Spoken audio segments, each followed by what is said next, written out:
Good morning students, Martin Luther কলেজে আয়োজিত online ক্লাসে তোমাদেরকে সুস্বাগতম জানাচ্ছি। আমি মোহাম্মদ রাকিবুল হাসান, তোমাদের বায়োলজি সাবজেক্টের প্রভাষক। লাস্ট ক্লাসে আমরা ব্যাকটেরিয়া সম্পর্কে বিভিন্ন শ্রেণীবিন্যাস এবং ব্যাকটেরিয়ার যে একটি আদর্শ গঠন সে সম্পর্কে জেনেছিলাম। সেক্ষেত্রে আমরা কক্কাস, ব্যাসিলাস এবং এগুলোর বিভিন্ন প্রকারভেদ আমরা দেখেছিলাম। এছাড়া ফ্লাজেলার উপর ভিত্তি করে অ্যাট্রিকাস, মনোট্রিকাস, অ্যামফিট্রিকাস, সেফালোট্রিকাস, লফোট্রিকাস, পেরিট্রিকাস বিভিন্ন ধরনের ব্যাকটেরিয়া সম্পর্কে জেনেছিলাম। সাথে ব্যাকটেরিয়ার কিছু উল্লেখযোগ্য ব্যাকটেরিয়া আমাদের দৈনন্দিন জীবনে যেগুলো খুবই মারাত্মক ভূমিকা পালন করে, গুরুত্বপূর্ণ ভূমিকাও পালন করে, এই ধরনের কিছু ব্যাকটেরিয়ার নাম সম্পর্কে জেনেছিলাম।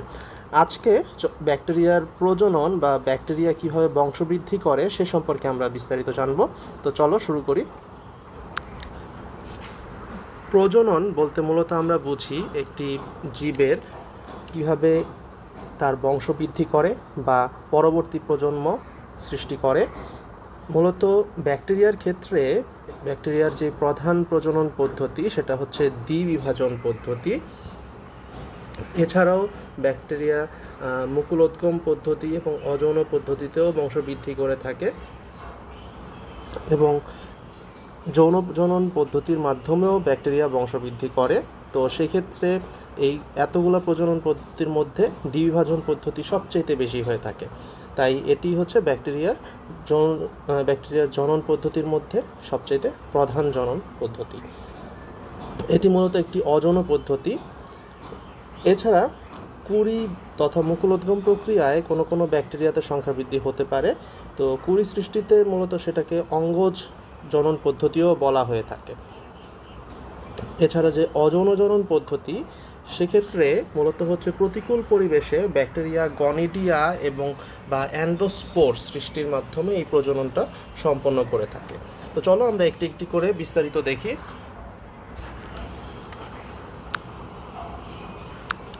ব্যাকটেরিয়ার দ্বিবিভাজন প্রক্রিয়ায় ব্যাকটেরিয়ার যে বংশবৃদ্ধি এটি মূলত একটি কোষ সমান দুইটি ভাগে ভাগ হওয়ার নামটাই হচ্ছে দ্বিবিভাজন। অন্যভাবে বলা যায় যে দ্বিবিভাজন হলো আদি কোষের ক্ষেত্রে যেটা হয়, আদি কোষটা একেবারে সমান দুইটা ভাগে ভাগ হয়ে যায়। তো সেই ক্ষেত্রে প্রথমে নিউক্লিয়ার বস্তু অর্থাৎ ডিএনএ যেটা সেটা সমান দুই ভাগে বিভক্ত হয় এবং দ্বিভাজন পদ্ধতিই একমাত্র পদ্ধতি যে পদ্ধতিতে ব্যাকটেরিয়ার সংখ্যা বৃদ্ধি তথা প্রজননের প্রধান উপায় এবং সবচেয়ে বেশি সংখ্যক ব্যাকটেরিয়া এইভাবেই বিভাজন হয়ে থাকে। এ প্রক্রিয়ায় একটি ব্যাকটেরিয়ার কোষ সাধারণত বিভক্ত হয়ে সম আকারের দুইটা ব্যাকটেরিয়ায় পরিণত হয় এবং এভাবেই দ্রুত সংখ্যা বৃদ্ধি ঘটতে থাকে।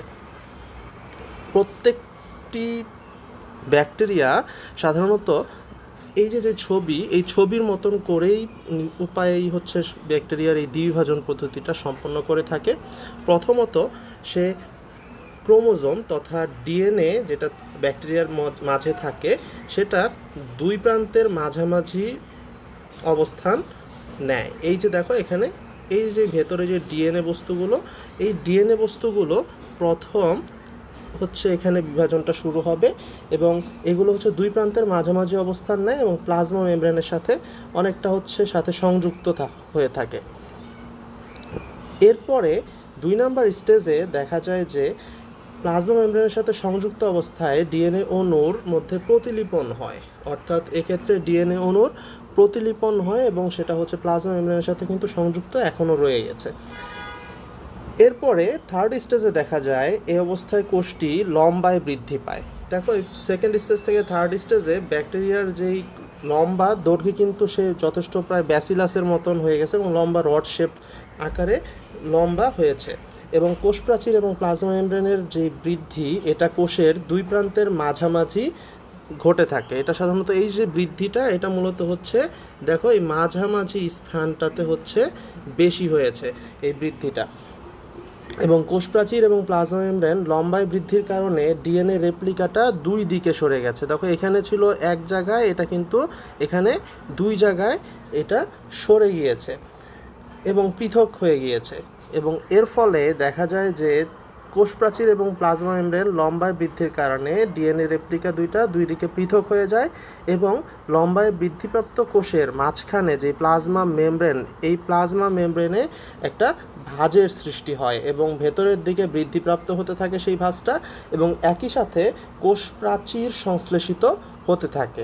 এ সময় একটি কোষ হতে সাধারণত দুইটি কোষ সৃষ্টি হয়ে থাকে এবং দুইটা নতুন অপত্য কোষ পরস্পর থেকে পৃথক হয়ে যায় এবং পৃথককৃত যে অপত্য কোষ দুইটা বৃদ্ধি পেয়ে মাতৃকোষের সমান আকারের হয় এবং পুনরায় দ্বিবিভাজন প্রক্রিয়ায় অংশগ্রহণের জন্য প্রস্তুত হয়ে যায়। পরিবেশে সাধারণত দেখা যায় যে উপযুক্ত হলে আমাদের যেই অন্ত্রের মধ্যে, ক্ষুদ্রান্ত বৃহদান্ত্রের মধ্যে যে ইকোলাই ব্যাকটেরিয়া রয়েছে সেটা প্রতি 20 মিনিটে প্রায় দ্বিগুণ হতে পারে এবং এই প্রক্রিয়া চলতে থাকলে সাধারণত দেখা যায় যে দিনে ইকোলাই এর 72টি জেনারেশন সৃষ্টি হতে পারে। তাহলে চিন্তা করে দেখো, এই বাস্তবে যদি এরকম হতো, 72টি জেনারেশন তৈরি হতো, তাহলে একটা ইকোলাই থেকে দুইটা এভাবে 72 বার যদি প্রজনন সম্পন্ন হয়, তার মানে কিন্তু সংখ্যা এত বৃদ্ধি পায়, আমাদের পেট কিন্তু বড় হয়ে যাওয়ার কথা। কিন্তু আসলে এই ঘটনাটা ঘটে না। এটা না হওয়ার অন্যতম কারণ হচ্ছে কয়েকটা জেনারেশন বৃদ্ধির পরেই দেখা যায় যে এদের খাবারের ঘাটতি দেখা যায় এবং খাবারের ঘাটতি দেখা যাওয়ার কারণে এদের যে বজ্র পরিবেশটাকে বিষাক্ত করে ফেলে এবং তখন তারা এই বিষাক্ত পরিবেশে এই দ্বিবিভাজন প্রক্রিয়াটা তখন তাদের বন্ধ হয়ে যায় এবং সংক্রামক ব্যাকটেরিয়ার ক্ষেত্রে দেখা যায় যে পোষক দেহের ইমিউন সিস্টেম তখন এটার বিরুদ্ধে সাড়া দেয় এবং ব্যাকটেরিয়ায় অব্যাহত দ্বিবিভাজন প্রক্রিয়াটি তখন বন্ধ হয়ে যায়।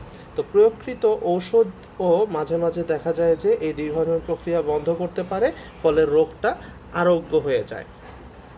মূলত আমরা দেখতে পাচ্ছি যে তাহলে ব্যাকটেরিয়া যখন একেবারে অনুকূল পরিবেশে থাকে, অর্থাৎ তার যখন পরিবেশটা তার পক্ষে থাকে, তখন সে দ্বিবিভাজন প্রক্রিয়ায় সবচেয়ে বেশি সংখ্যা বৃদ্ধি করে থাকে এবং আমাদের শরীরে ইকোলাই ব্যাকটেরিয়া এভাবেই বংশবৃদ্ধি করে থাকে। এরপরে চলো আমরা এর পরবর্তী যেই প্রজনন পদ্ধতি মুকুলোদ্গম সেটা সম্পর্কে দেখি।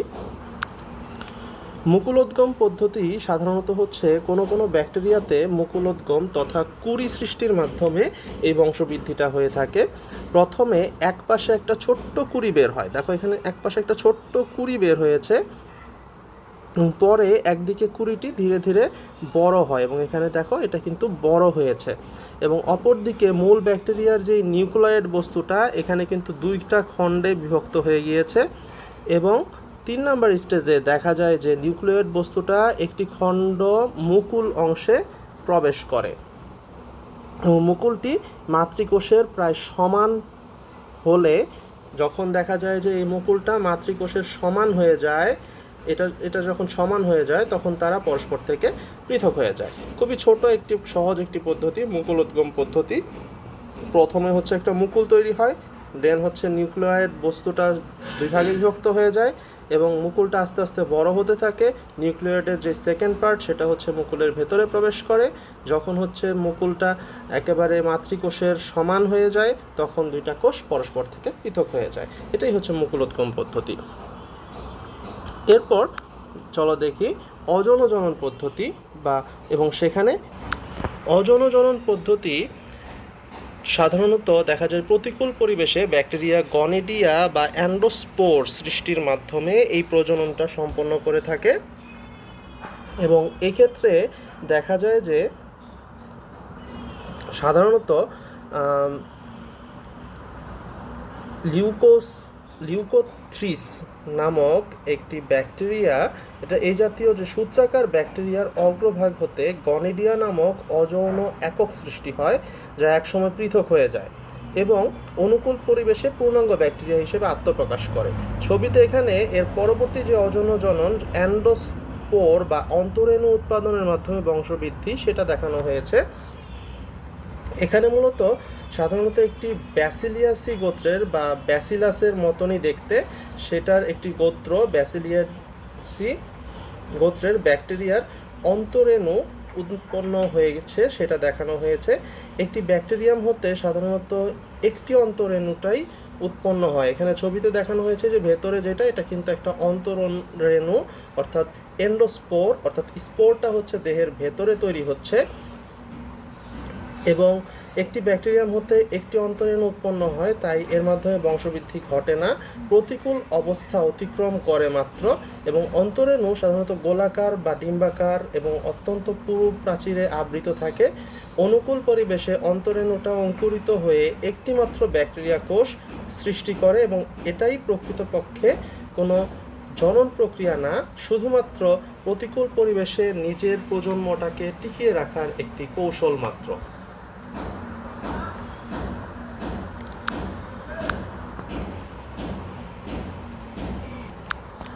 এরপর আমরা ব্যাকটেরিয়ার যেই প্রজনন পদ্ধতি, সেখানে একটি গুরুত্বপূর্ণ পার্ট হচ্ছে যৌন জনন পদ্ধতি, যা আলাদা একটি চ্যাপ্টার করে, মানে আলাদা একটি পার্ট করে এখানে আজকে পড়ানো হবে। সেটা হচ্ছে ব্যাকটেরিয়ার যে যৌন জনন, এটা সাধারণত হচ্ছে 3টা পদ্ধতিতে হয়ে থাকে। একটি হচ্ছে কনজুগেশন, আরেকটি হচ্ছে ট্রান্সফরমেশন, আরেকটি হচ্ছে ট্রান্সডাকশন। মূলত যৌন জনন বলতে আমরা যেটা সংজ্ঞায়িত করি সেটা হচ্ছে যে কোনো একটা জীবের মেল গ্যামেট অর্থাৎ শুক্রাণু এবং ফিমেল গ্যামেট বা ডিম্বাণু, এই দুইটার যেই মিলনের মাধ্যমে প্রজনন হয় সেটাকেই যৌন জনন বলা হয়ে থাকে। মূলত এই গ্যামেটগুলো কিন্তু তৈরি হয় মিওসিস সেল ডিভিশনের মাধ্যমে, তাই এরা সাধারণত হ্যাপ্লয়েড হয়ে থাকে এবং এদের যেই মিলনের ফলে যে জাইগোট তৈরি হয়, ফলশ্রুতিতে তারা একটি ডিপ্লয়েড এবং একটি একক জীব হিসেবে উন্মুক্ত লাভ করে। তাই জীবের যেই বংশবৃদ্ধিতে তাদের ক্রোমোজোম সংখ্যা সমতা রক্ষার জন্য এই যৌনজনন পদ্ধতি বা মিওসিস সেল ডিভিশনের মাধ্যমে যৌনজনন পদ্ধতি খুবই গুরুত্বপূর্ণ। চলো আমরা যৌনজনন পদ্ধতির মধ্যে যে কনজুগেশন, ট্রান্সফরমেশন বা ট্রান্সডাকশন এই সম্পর্কে চলো আমরা ছবির মাধ্যমে আলোচনা করি।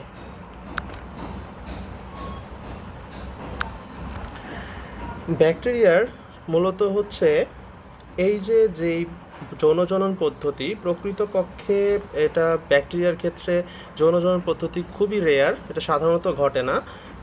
তবে এখানে কোনো গ্যামেট সৃষ্টি হয় না। ব্যাকটেরিয়ার ক্ষেত্রে আমরা যেটা যৌনজননের সংজ্ঞা অনুসারে মাত্রই জানলাম যে একটা মেল গ্যামেট একটা ফিমেল গ্যামেটের মধ্যে মিলন হবে, সেটাকে যৌনজনন বলে। কিন্তু ব্যাকটেরিয়ার ক্ষেত্রে সাধারণত কোনো গ্যামেট সৃষ্টি হয় না, কোনো মিওসিস সেল ডিভিশনও হয় না, কোনো ডিপ্লয়েড কোষ তৈরিও হয় না, মূলত কোনো জাইগোটও তৈরি হয় না।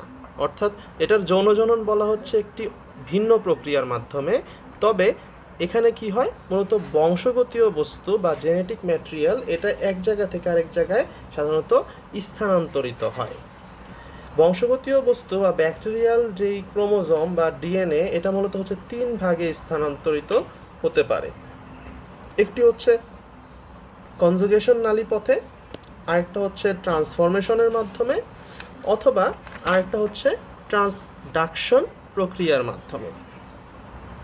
চিত্রে দেখা গেছে যে ব্যাকটেরিয়ার বংশগতীয় বস্তুর স্থানান্তর ক হচ্ছে প্লাজমিড স্থানান্তর এবং খতে সাধারণত মূল ক্রোমোজোমের আংশিক স্থানান্তর বা রিকম্বিনেশন দেখানো হয়েছে। মূলত আমরা আলোচনার মাধ্যমে দেখি যে কনজুগেশন নালী, এখানে কিন্তু একটি নালী দেখা যাচ্ছে, এই যে নালী দেখা যাচ্ছে এটা কিন্তু কনজুগেশন নালী। এই যে এখানে নালীপথ দেখানো হয়েছে, এই যে নালীপথ দেখানো হয়েছে, এগুলো কিন্তু কনজুগেশন নালী বলা হয়। তো কনজুগেশন নালীপথে কি হয়, মূলত হচ্ছে একটি দাতা কোষ থাকে এবং একটি গ্রহিতা কোষ থাকে এবং এই কোষের মধ্যে একটি ফাঁপা নলের মতন কনজুগেশন নালী সৃষ্টি হয় এবং এই নালীপথে দাতা কোষ থেকে সাধারণত প্লাজমিড গ্রহিতা কোষে স্থানান্তরিত হয়। প্লাজমিডটা কি করে, মূলত হচ্ছে এই যে ছোট প্লাজমিড দেখছি, এখানে কিন্তু প্লাজমিডটাকে আইডেন্টিফাই করা, ডিটেক্ট করা হয়েছে। এই প্লাজমিডটা মূলত হচ্ছে গ্রহিতা কোষে চলে যাবে। এই যে দেখো এখানে কিন্তু প্লাজমিড প্লাজমিডটা কিন্তু গ্রহিতা কোষে চলে গিয়েছে এবং এখানেও দেখা যাচ্ছে যে 2টা কোষেই প্লাজমিড রয়েছে। এবং প্রথমে প্লাজমিডটা কি হয়, অনুলিপিত তৈরি হয়, অর্থাৎ রেপ্লিকেশন হয়। প্লাজমিড কিন্তু ডিএনএ, এটার অনুলিপিত হয় এবং একটি দাতা কোষে থেকে যায় এবং অপরটি নালীপথে গ্রহিতা কোষে, অর্থাৎ কনজুগেশন নালীপথে গ্রহিতা কোষে স্থানান্তরিত হয়। অনেক ব্যাকটেরিয়া আছে সাধারণত এভাবে প্রচলিত ঔষধের প্রতিও প্রতিরোধ হয়ে পড়ে। অতি বিরল ক্ষেত্রে মানে খুবই কম ক্ষেত্রে দেখা যায় যে দাতাকোষের আংশিক ক্রোমোজোমও এই নালীপথে গ্রহিতাকোষে স্থানান্তরিত হতে পারে। সাধারণত ক্রোমোজোমের অল্প কিছু কিয়দাংশ গ্রহিতাকোষে প্রবেশের পর নালীর সংযোগটা তখন বিচ্ছিন্ন হয়ে যায় এবং গ্রহিতাকোষের ক্রোমোজোমের সাথে দাতাকোষের আংশিক ক্রোমোজোমের একটি রিকম্বিনেশন অর্থাৎ মিলিত রূপ তৈরি হয় এবং অতিরিক্ত অংশ বিগলিত হয়ে যায় এবং গবেষণাগারে এটি ঘটানো সম্ভব হলেও প্রকৃতিতে খুব কম সংখ্যক ঘটনা রয়েছে এভাবে ঘটে থাকে। তাই দেখা যাচ্ছে যে কনজুগেশন নালীপথে যৌনজনন প্রক্রিয়াটি মূলত আমরা পরীক্ষাগারেই বা গবেষণাগারেই ঘটানোটা বেশি হয়ে থাকে এবং প্রাকৃতিকভাবে সাধারণত এরা দ্বিবিভাজন প্রক্রিয়ায় বংশবৃদ্ধি করে, তাই যৌনজনন এদের ক্ষেত্রে হচ্ছে বিরল ঘটনা। এছাড়া যে ট্রান্সফরমেশন প্রসেসের কথা বললাম সেটা হচ্ছে পরিবেশ থেকে সাধারণত হচ্ছে অন্য ব্যাকটেরিয়া, সাধারণত মৃত ব্যাকটেরিয়ার ডিএনএ গ্রহিতা কোষে প্রবেশ, ডিএনএটা মূলত একটি গ্রহিতা ব্যাকটেরিয়া কোষে যদি প্রবেশ করানো হয় তাহলে রিকম্বিনেশন ঘটাতে পারে। এই প্রক্রিয়াটির নাম হচ্ছে ট্রান্সফরমেশন। অর্থাৎ একটি হচ্ছে গ্রহিতা কোষ আর একটি দাতা কোষ। দাতা কোষটা এক্ষেত্রে হচ্ছে মৃত থাকে সাধারণত এবং সেক্ষেত্রে এই দাতা কোষ থেকে যে ডিএনএটা বা নিউক্লিয়ার সাবস্টেন্সটা সেটা কি করা হয়, গ্রহিতা কোষে প্রবেশ করানো হয় এবং সেখানে রিকম্বিনেশন ঘটে। এই প্রক্রিয়াটার নামই হচ্ছে ট্রান্সফরমেশন। এছাড়া এরপরে রয়েছে ফাজ ভাইরাস, যেটা ট্রান্সডাকশনের ক্ষেত্রে হয়ে থাকে। ফাজ ভাইরাসের মাধ্যমে এক ব্যাকটেরিয়ার জিনোম কখনো ফাজ জিনোম অন্য ব্যাকটেরিয়াতে প্রবেশ করে রিকম্বিনেশন ঘটাতে পারে। এই প্রক্রিয়াটির নাম হচ্ছে ট্রান্সডাকশন। অর্থাৎ ফাজ ভাইরাসের মাধ্যমে যদি আমি কোনো ব্যাকটেরিয়াল জিনোম, সেটা ফাজ জিনোম হতে পারে কখনো কখনো, সেটা যদি অন্য ব্যাকটেরিয়াতে প্রবেশ করানো হয় তাহলে সেটাকে বলা হয় ট্রান্সডাকশন প্রসেস। এই প্রক্রিয়াতেও একটি রিকম্বিনেশন ডিএনএ তৈরি হয় এবং উল্লেখ্য যে শুধুমাত্র ইশ্চেরিচিয়া কোলি নামক ব্যাকটেরিয়ার যৌন প্রবণতা আবিষ্কার করা হয়েছে এবং সেক্ষেত্রে জোসুয়া লেডারবার্গ এবং এডওয়ার্ড টটাম এই দুইজন বিজ্ঞানী এই ইকোলি ব্যাকটেরিয়ার যে যৌন প্রবণতা এটা আবিষ্কার করেন 1958 সালে এবং এর ফলে তাদেরকে মেডিসিনে নোবেল পুরস্কার দেওয়া হয়ে থাকে। তার মানে আমরা দেখলাম যে ব্যাকটেরিয়া কিন্তু খালি যে অযৌন পদ্ধতিতেই বংশবৃদ্ধি করে তা না, যৌন পদ্ধতিতেও বংশবৃদ্ধি করে, তবে সেটা প্রকৃতিতে বিরল এবং সেটা হচ্ছে গবেষণাগারে খুব বেশি হয়ে থাকে। তো তিনটি প্রসেসে সাধারণত যৌন প্রজনন হয়ে থাকে। একটি হচ্ছে কনজুগেশন নালীপথে, একটি হচ্ছে ট্রান্সফরমেশন প্রসেসের মাধ্যমে, আরেকটি হচ্ছে ট্রান্সডাকশন প্রসেসের মাধ্যমে। তো আশা করি ব্যাকটেরিয়ার যে প্রজনন পদ্ধতি এটা সম্পর্কে তোমরা বুঝতে পেরেছ। যদি কোনো কোশ্চেন থেকে থাকে তোমরা অবশ্যই কোশ্চেন করবে। আমি আজকের ক্লাসের সামারিটা আরেকবার বলে দিচ্ছি যাতে তোমাদের জন্য সহজ হয়। আজকে মূলত আমরা ব্যাকটেরিয়ার জনন সম্পর্কে বললাম। জননটা হচ্ছে মূলত একটি জীবের বংশবৃদ্ধির উপায় বা সংখ্যা বৃদ্ধির উপায়। এক বংশধর থেকে দ্বিতীয় বংশধর বা মাতৃকোষ থেকে অপত্য কোষ সৃষ্টির যে প্রক্রিয়া সেটাকেই জনন বলে। তো ব্যাকটেরিয়ার ক্ষেত্রে সবচাইতে বেশি যেই জনন প্রক্রিয়াটা হয়ে থাকে সেটা হচ্ছে দ্বিবিভাজন পদ্ধতি। মূলত এটি একটি অযৌন জনন পদ্ধতি। এছাড়াও দেখা যায় যে মুকুলোদ্গম পদ্ধতি এবং অযৌন জনন পদ্ধতির মধ্যে গনিডিয়া এবং অ্যান্ডোস্পোর বা অন্তরেণু উৎপাদনের মাধ্যমে বংশবৃদ্ধি হয়ে থাকে। দ্বিবিভাজন পদ্ধতি হচ্ছে সবচাইতে অনুকূল পরিবেশে সবচাইতে বেশি সংখ্যক ব্যাকটেরিয়ার ক্ষেত্রে ঘটে থাকে। এক্ষেত্রে খুব একটি কোষ সাধারণত হচ্ছে দুইটি কোষে পরিণত হয়, নিউক্লিয়ার বস্তুটা দুইটা ভাগে সমান ভাগে বিভক্ত হয় এবং দুইটা কোষ একটা কোষের মাঝ বরাবর হচ্ছে কোষটি প্রথমে লম্বা হয় এবং মাঝ বরাবর যেই মেমব্রেন সেটা হচ্ছে সংকুচিত হয় এবং নতুন মেমব্রেন সৃষ্টির মাধ্যমে একটি কোষ থেকে দুইটি কোষের উৎপত্তি হয়। 2 নম্বরে যে মুকুলোদ্গম পদ্ধতি ছিল, এটা হচ্ছে একটি কোষের মাথায় জাস্ট আরেকটি মুকুলের মতন ছোট অংশ তৈরি হয় এবং নিউক্লিয়ার বস্তুটা সমান 2 ভাগে ভাগ হয়ে যায়। নতুন যেই নিউক্লিয়ার যে ভাগ সেটা হচ্ছে নতুন মুকুলে প্রবেশ করে। মুকুলটি যখন মাতৃকোষের সমান হয়ে যায় তখন মুকুলটি নতুন কোষ থেকে আলাদা হয়ে যায়। এটা হচ্ছে মুকুলোদ্গম পদ্ধতি। তৃতীয়ত যে অযৌনজনন পদ্ধতি, সেখানে হচ্ছে গনেডিয়া তৈরির মাধ্যমে নামক একটি অযৌন একক সৃষ্টি হয় এবং অনুকূল পরিবেশে এটি পূর্ণাঙ্গ ব্যাকটেরিয়া হিসেবে আত্মপ্রকাশ করে। এছাড়া প্রতিকূল পরিবেশে ব্যাকটেরিয়া করে কি অ্যান্ডোস্পোর বা অন্তরেণু উৎপন্ন করে। এটি মূলত কোনো জনন প্রক্রিয়ার একেবারে বলাও যায় না, কারণ এটা হচ্ছে প্রতিকূল পরিবেশে নিজেকে টিকিয়ে রাখার জন্য তার কোষের ভেতরেই সে নিজে একটি অ্যান্ডোস্পোর তৈরি করে। যখন প্রতিকূল পরিবেশটা থেকে অনুকূল পরিবেশ সৃষ্টি হয় তখন সে অ্যান্ডোস্পোর থেকে বের হয়ে আসে। এটা হচ্ছে অযৌনজনন পদ্ধতি। এছাড়া সবার লাস্টে যেটা দেখলাম ব্যাকটেরিয়ার যৌনজনন পদ্ধতি, সেখানে কনজুগেশন, ট্রান্সফরমেশন এবং ট্রান্সডাকশন 3টা প্রসেস দেখানো হয়েছে।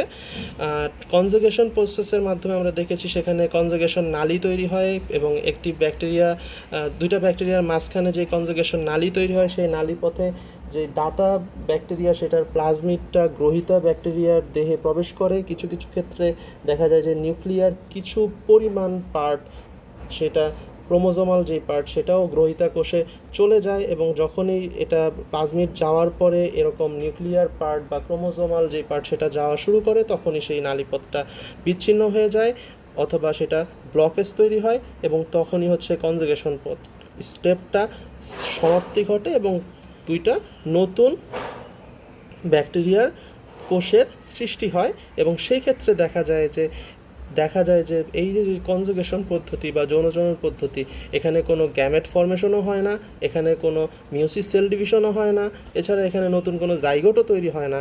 তবে এক ব্যাকটেরিয়া থেকে অন্য ব্যাকটেরিয়ায় নিউক্লিয়ার বস্তুটা আদান প্রদান হয় মাত্র। এই কারণে এটাকে যৌনজনন পদ্ধতি বলা হয়েছে। এবং এই ক্ষেত্রে ব্যাকটেরিয়াল যেই নতুন গ্রহিতা কোষ সেখানে কিন্তু রিকম্বিনেশন অর্থাৎ ক্রোমোজোমাল রিকম্বিনেশন করতে দেখা যায়। 2 নম্বরে যে ট্রান্সফরমেশন ছিল সেখানে ট্রান্সফরমেশনে মূলত হচ্ছে ডিএনএ গ্রহিতা কোষে প্রবেশ করে এবং একটা অন্য মৃত ব্যাকটেরিয়ার ডিএনএটা সাধারণত একটা জীবিত ব্যাকটেরিয়ার গ্রহিতা ব্যাকটেরিয়াতে কোষের রিকম্বিনেশন ঘটানো হয় এবং এটা সাধারণত প্রাকৃতিকভাবে ঘটে না, এটা সাধারণত হচ্ছে গবেষণাগারে ঘটানো হয়। এই প্রসেসটার নামই হচ্ছে ট্রান্সফরমেশন। এছাড়া ট্রান্সডাকশন প্রসেসে আমরা দেখলাম যে একটি ফাজ ভাইরাসের ব্যাকটেরিয়ার জিনোম যখন হচ্ছে কখনো ফার্স্ট জিনোমই অন্য একটি ব্যাকটেরিয়াতে যখন প্রবেশ করিয়ে রিকম্বিনেশন করানো হয় তখন সেটাকে ট্রান্সডাকশন বলা হয়। মূলত এভাবেই ব্যাকটেরিয়ার যে প্রজনন বা ব্যাকটেরিয়ার জনন প্রসেসগুলো হচ্ছে সম্পন্ন করা হয়। তো আশা করি আজকের ক্লাসটি বুঝতে পেরেছি। যদি তারপরেও কোনো কোয়েশ্চেন থেকে থাকে তোমরা কমেন্ট বক্সে কোয়েশ্চেন করতে ভুল করবে না এবং সেক্ষেত্রে তোমাদের উপস্থিতি নিশ্চিত করার জন্য নাম এবং রোলটি লিখবে। সে পর্যন্ত সবাই সুস্থ থাকো এই কামনা করে আজকের ক্লাস এখানে শেষ।